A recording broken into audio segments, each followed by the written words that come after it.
Lobster എന്താണെന്നറിയാമോ?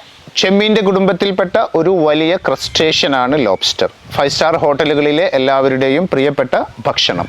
ഒരെണ്ണത്തിന് 2000 മുതൽ 4000 രൂപ വരെ കൊടുക്കേണ്ടി വരും. പക്ഷേ ഇന്ന് പറയുന്നത് അവയുടെ വിലയെ പറ്റിയല്ല, പകരം അവയുടെ ജീവിതം നാം മനുഷ്യർക്ക് നൽകുന്ന പാഠങ്ങളെ പറ്റി.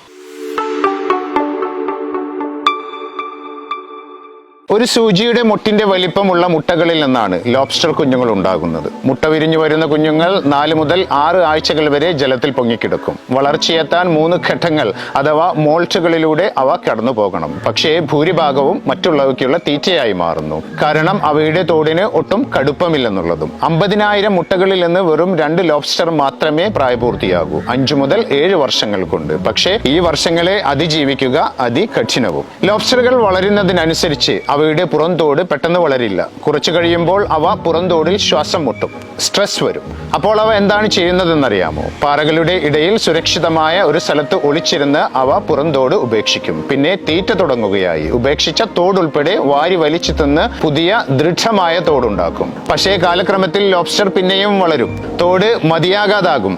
വേദന കൊണ്ട് പുളയും അത്. പിന്നെയും അത് പാറയുടെ അടിയിലേക്ക് ഒളിക്കാൻ കൂടുതൽ ദൃഢമായ തോടുമായി തിരികെ വരാം. ഈ പ്രക്രിയ ആദ്യത്തെ 5 മുതൽ 7 വർഷങ്ങൾ വരെ കുറഞ്ഞത് 25 പ്രാവശ്യമെങ്കിലും നടക്കുമ്പോഴാണ് ഒരു ലോബ്സ്റ്റർ പ്രായപൂർത്തിയാകുക. എങ്കിലും വർഷത്തിലൊരിക്കൽ അവ പിന്നെയും തോടുപേക്ഷിക്കും. 100 വയസ്സുവരെ ആയുസ്സുണ്ടാകാവുന്ന ഇവയുടെ നീളം പരമാവധി 3 അടിക്ക് മുകളിൽ വരെയൊക്കെ എത്തും. അപ്പോഴുണ്ടാകുന്ന തോട് ഒന്നിനും ഭേദിക്കാത്ത രീതിയിൽ അതികഠിനവും.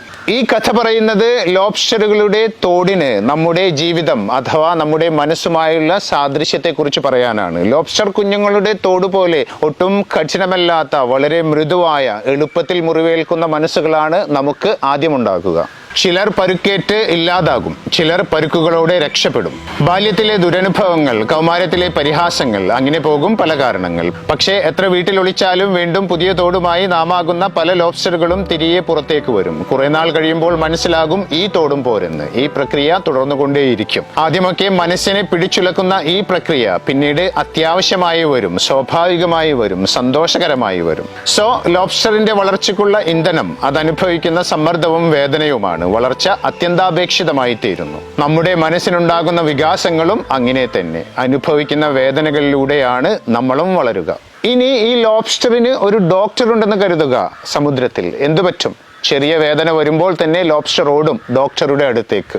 ഡോക്ടർ ഒരു മരുന്ന് കൊടുക്കും, വാലിയം, ലിബ്രിയം, സനാക്സ്. സ്ട്രെസ് അപ്രത്യക്ഷമാകും. അതുപോലെയാണ് നമ്മളും സിറ്റുവേഷനുകളുമായി കംഫർട്ടബിൾ ആകുന്നത്. ഓടിച്ചെല്ലും നാം പരിഹാരം തേടി പലരുടെയും അടുത്തേക്ക്. നമ്മുടെ വളർച്ച, ഉള്ളിൽ നിന്നുള്ള വളർച്ച അവിടെ നിൽക്കും.